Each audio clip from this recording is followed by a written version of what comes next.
Wat is er aan de hand, man? Ja. Je reactie? Actie, ja? Actie en reactie. Nee, maar dat was de oorzaak eigenlijk dat we zeiden, ja, nou moeten wij, hè, dat is aanzet. Ja. Maar daarom zeg ik ook, zo'n burgerinitiatief, als je dat doet, dan kun je een knip maken en dan is even iedereen in de war en dan hou je de regie. Het is geweldig dat jullie natuurlijk opgepakt hebben en dat heb je ook geweldig gedaan. En het is schitterend, want laten we nou eerlijk zijn. We staan hier op het Europaplein.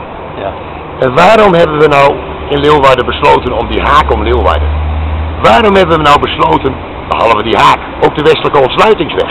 Dat was maar om één reden. Om de Hediconweg en het Europaplein te ontlasten van verkeer. En dan hebben we dat gedaan. En dan gaan we het Europaplein helemaal over de kop halen. En het lijkt wel alsof we dadelijk in Almere zitten in een hele moderne stad. Met een moderne stadsontwikkeling. En een plein in 2 lagen met allemaal ingewikkelde toestanden. Wordt er niet beter van. Laten we wachten om eerst te kijken naar hoe de invloed is, hoe de werking is van die haak om Leeuwarden. En die westelijke ontsluitingsweg. En dan zien we wel verder. Maar geef geen geld uit voor niks. Zou dom zijn. NLP. Nou ja, wat zeggen wij hierop? Dat hebben wij natuurlijk altijd gezegd. Ook bij die bijeenkomst. En er wordt er altijd weer door de overheid tegen gereageerd.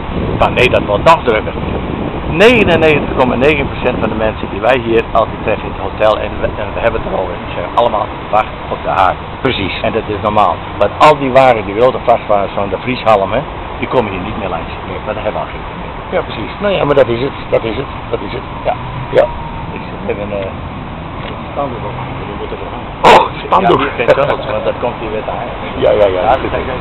Ja, oké, dan kan we het nog filmen ook. Dat kunnen we dan even filmen, ja. Oké. Maar dat komt dus op die uitzending van Vel. Maar ik ben ook, weet je wat wij ook met nee,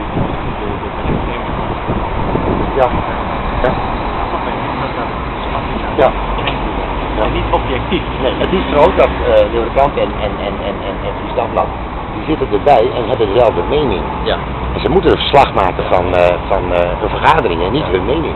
De laatste keer stond er voor de week stond er zo'n stuk in het Frieslandblad van laat het Europa blij met rust van Patrick van Haar. Hè? Oh ja. Dat is wel heel groot. Ja, Patrick is wel een realist hoor. Ja, wel een realist. Ja.